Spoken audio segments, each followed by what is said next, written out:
A famous legend I like tells of an Iroquois chief who lived many hundreds of years ago. As the legend goes, during a cold winter day, Chief Waxies hit a maple tree with his tomahawk while hunting. The next day was sunny, and as the tree warmed up, he noticed a clear sap flowing from the tree's wound. Impressed by its sweet flavor, he had his wife cook his meat in this newfound liquid. From that moment forward, it became known as a delicacy, sparring ventures and creating traditions to collect and process maple sap into sugar. Later, the American colonists learned of and adopted the process, gradually refining methods down to the sugaring techniques we have today. Without a doubt, maple syrup is uniquely American.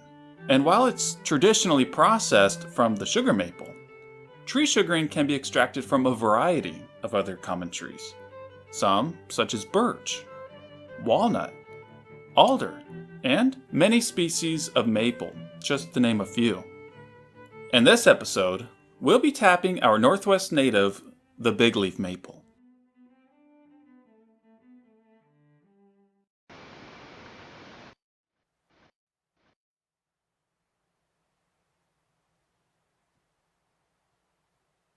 Traditionally, sap collection is done during late winter, when nighttime temps fall well below freezing, but then warm up above a thaw during the day. Here in Oregon, such conditions are most likely to occur between the months of February and March. The longer these conditions persist, the faster the sap flows. Upon filming this, the weather forecast was looking promising, with predicted lows in the 20s and highs in the 40s. So, I decided to put in my first tap. However, I first needed to make the crucial component for the sap delivery.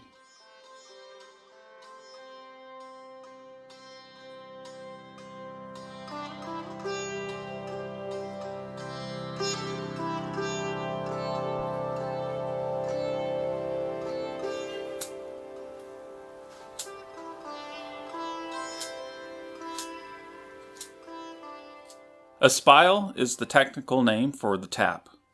You can purchase plastic or metal ones, and I'll include a link in the description, but I wanted to challenge myself a little and make one from an oak dowel. The logic I was running through my head is it's one more step to doing the process from scratch, and theoretically the heartwood of a sucker branch, such as from a willow tree, could be used in place of the dowel. In this design, a hole is drilled through the center of the dowel, and one end is tapered to be placed snug within the tree.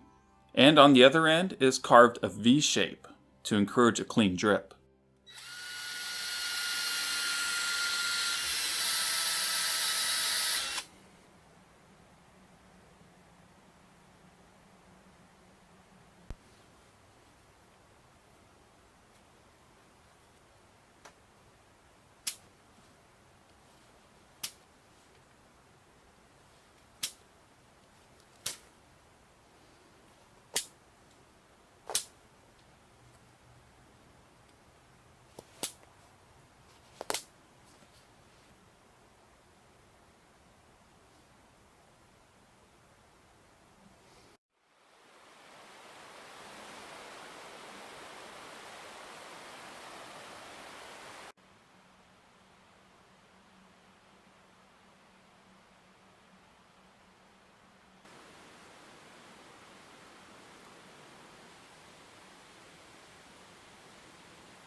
Action. So as you can see behind me, we have two bigleaf maple trees, and this is the one here that I want to tap. The area I want to put the tap is right in here, which is about chest height, and above it I'll put a hook to hang the bucket off of. Now with that said, I want to bring the camera in closer and I'm going to show you the process.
Now that our taps are in and collection units in place, I'll come back periodically to check the status. In the meantime, however, I'll need to build an evaporator that will condense the bulk of the sap. My goal is to build it using 100% reused materials, and we have just the parts laying around.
It's been 9 days since I first tapped these trees, and it's kind of depressing because we haven't had any sap to speak of.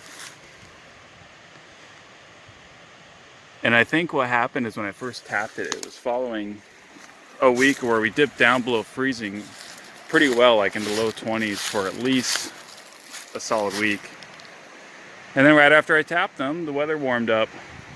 We've had a couple nights where it just barely got below freezing, but apparently not enough to make a difference.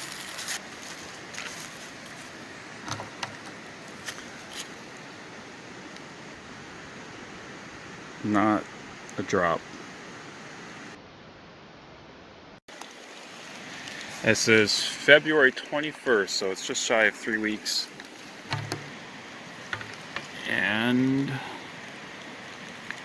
still dry. I don't think there was sap flow. Maybe the rain got in there somehow.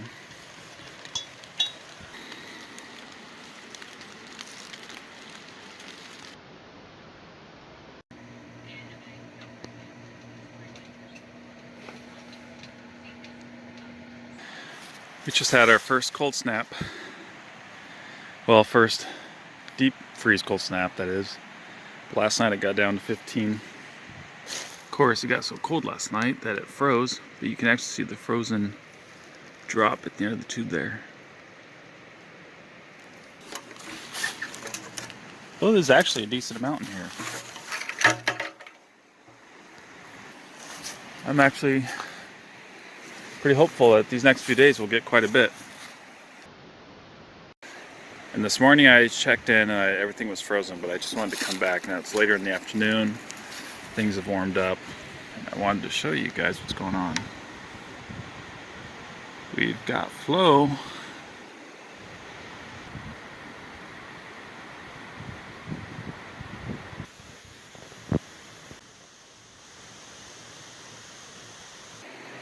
So I'm really hoping this next few days I can get 2 of these guys filled up.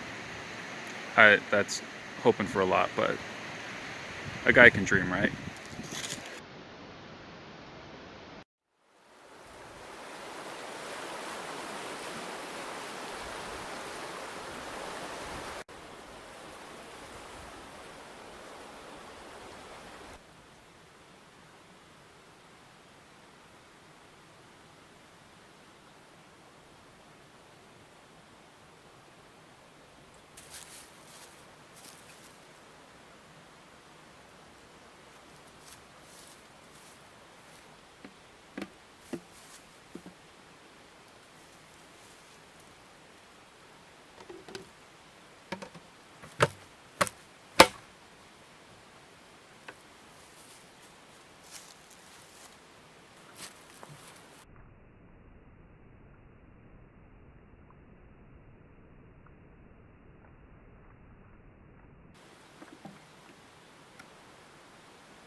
Now it's been a few days, and I've managed to gather about 8 gallons of sap.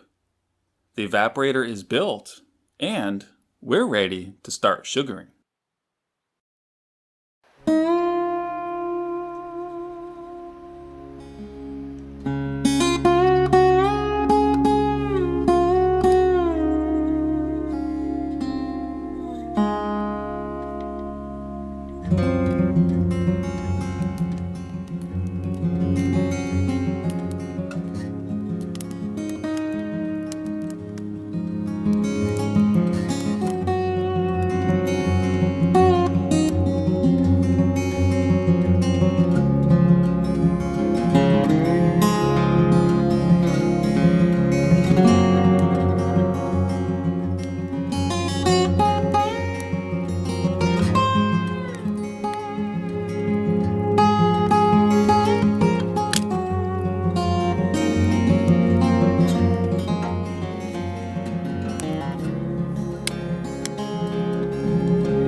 Here's the idea behind the setup. I have a camp stove water heater on the chimney, and that will be acting as a pre-warmer. Down below, it'll be dripping into a stainless steel steam tray for the boil-off container.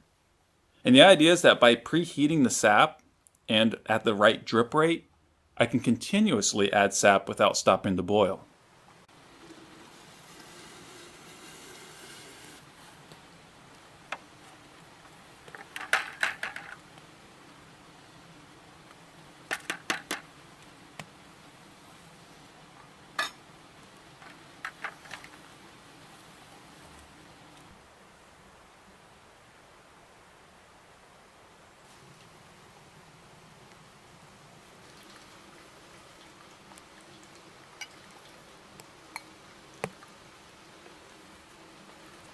Alright, I just wanted to stop because I'm about halfway through this boil here, and I took a sample out because I just wanted to taste it. So here we go.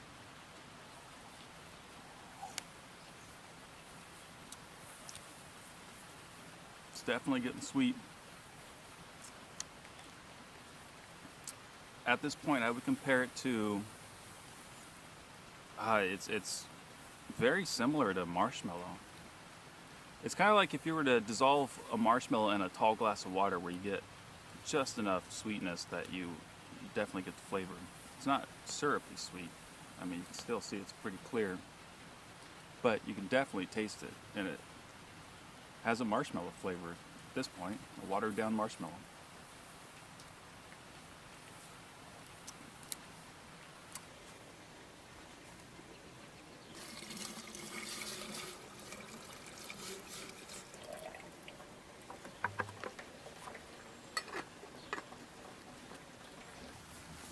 It's pretty slow going.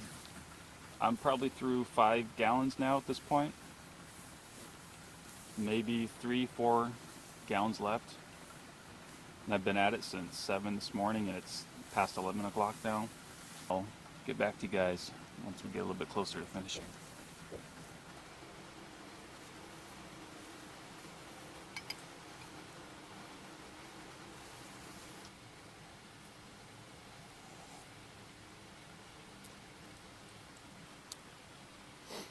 Sweet.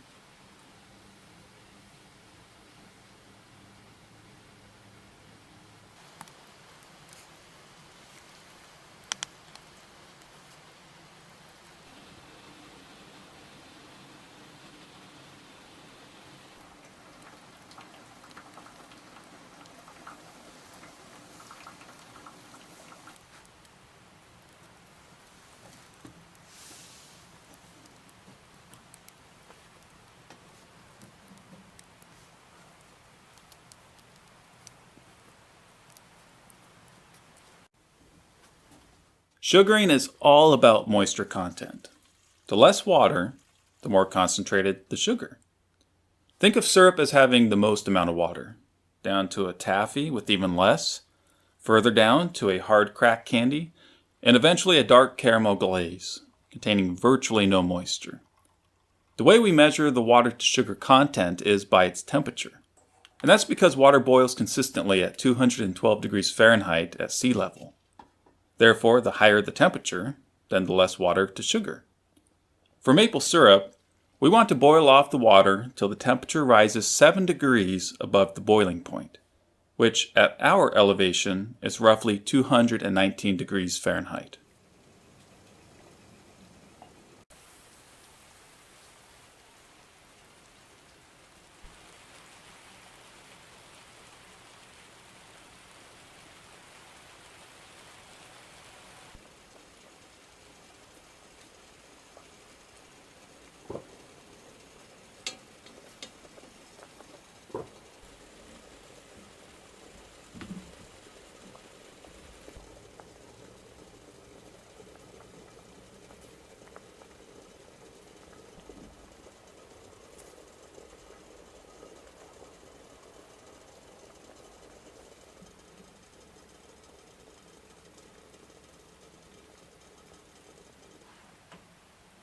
Now that we've reached our desired temperature, I sterilized a couple of bottles in a boiling water bath. And I'm using a coffee filter to catch any undesirables and hopefully help reduce crystallization.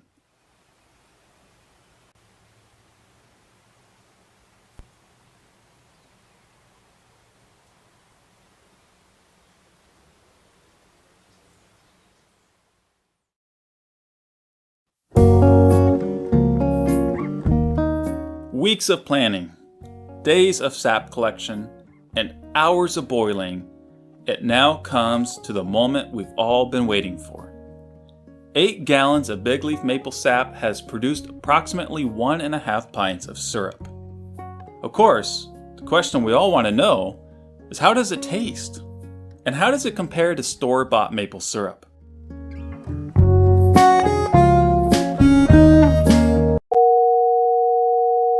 We're down here by the creek to taste this maple syrup, and there's no way to hide it. As you can see behind me, it's no longer winter time. It's actually the middle of October, and it's been about 8 months since I actually made this. I'm going to try store-bought maple syrup first before I try the homemade maple syrup.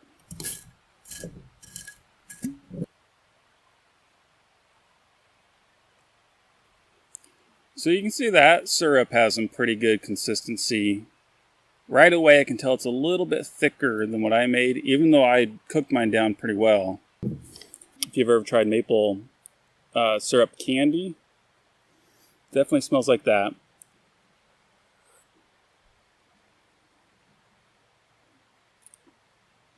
It's like a creamy, buttery, sugary flavor. Kind of like the flavor you'd expect from a maple bar, right? If you've ever had maple syrup before, you know it has a very distinct flavor. Well, how would you put it? Like a tree version of a caramel is what I would think of it as.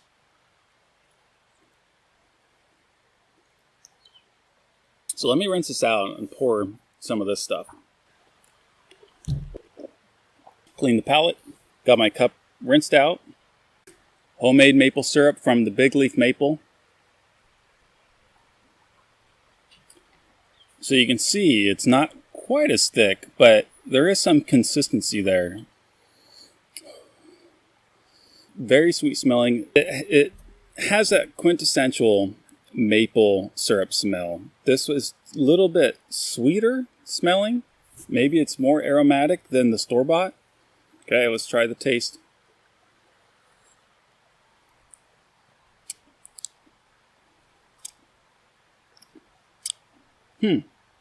Store-bought, you get this creamy butterness, hits your tongue, melts in your mouth as a sweetness. And this is balanced across the board.